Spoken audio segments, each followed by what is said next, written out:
Bonjour à tous, j'espère que vous allez bien. Bonjour mes chers étudiants. Alors aujourd'hui, on va voir une notion très importante au niveau de la mécanique du point matériel. C'est la base de Freinet.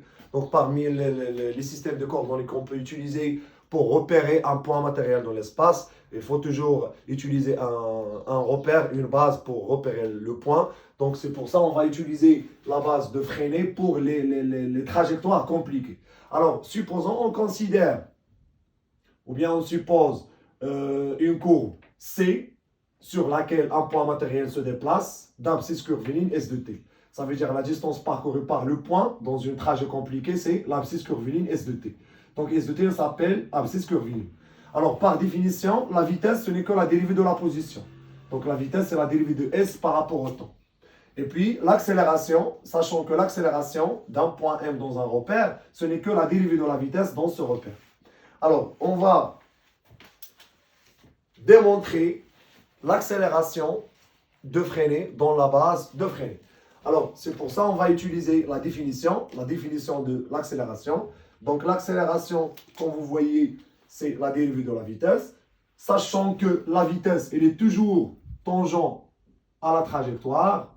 Donc, la vitesse du point M va être s'écrit sur la forme V de M est égal, ce n'est que le module de la vitesse fois le vecteur tangent taux.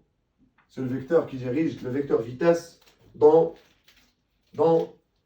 la trajectoire. Alors, V de M, si on fait la dérivée, donc la dérivée gamma devient, donc je remplace V, donc c'est la dérivée de V par rapport au temps, suivant taux, plus la dérivée de taux par rapport au temps suivant, ou bien fois V. Voilà. Donc, on a appliqué la relation de F fois G', ce n'est que F' fois G plus G' fois F. Donc, pour déterminer la dérivée de la vitesse, puisqu'on cherche à déterminer l'expression de l'accélération dans la base de Freinet. Alors, ici, il y a une information très importante, c'est qu'il faut savoir déterminer la dérivée d'un vecteur variable dans une base locale par rapport au temps. Donc, la dérivée de taux par rapport au temps, on peut décomposer la dérivée sous forme d de taux sur d alpha fois d de alpha sur dt, tel que d de alpha, si vous voulez, tel que d de alpha sur dt est égal d2 alpha sur ds fois ds sur dt. Voilà. Donc, je peux remplacer d de alpha sur dt ici.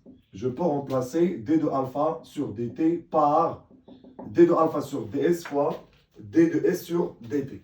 Donc, sachant que la variation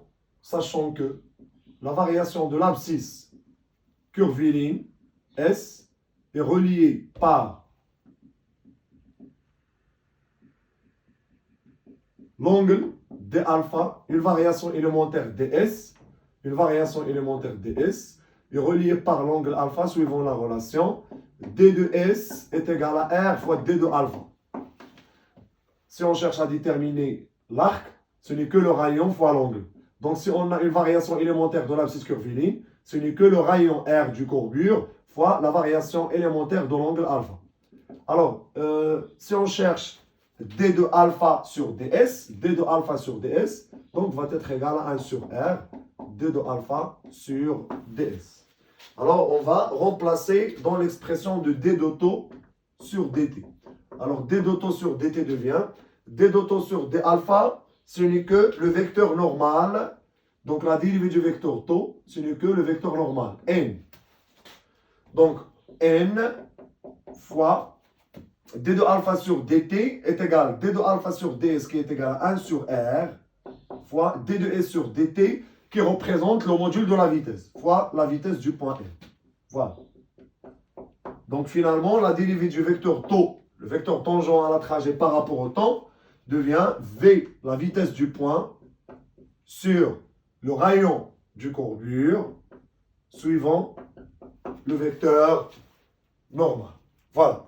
Alors, on remplace tout simplement l'expression de la dérivée de temps ici. Donc, on va remplacer l'expression de cette relation là. Et puis, on obtient l'expression finale de l'accélération dans la base de freinée.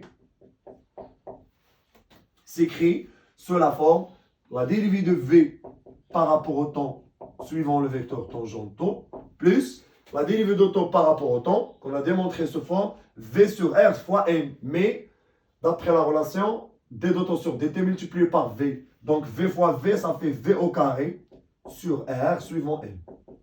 Voilà. Donc, cette composante, elle représente la composante tangentielle et cette composante, elle représente la composante normale. Donc, l'accélération dans la base de freinée, elle contient deux composantes, composante normale suivant taux et composante normale suivant N et composante tangentielle suivant taux.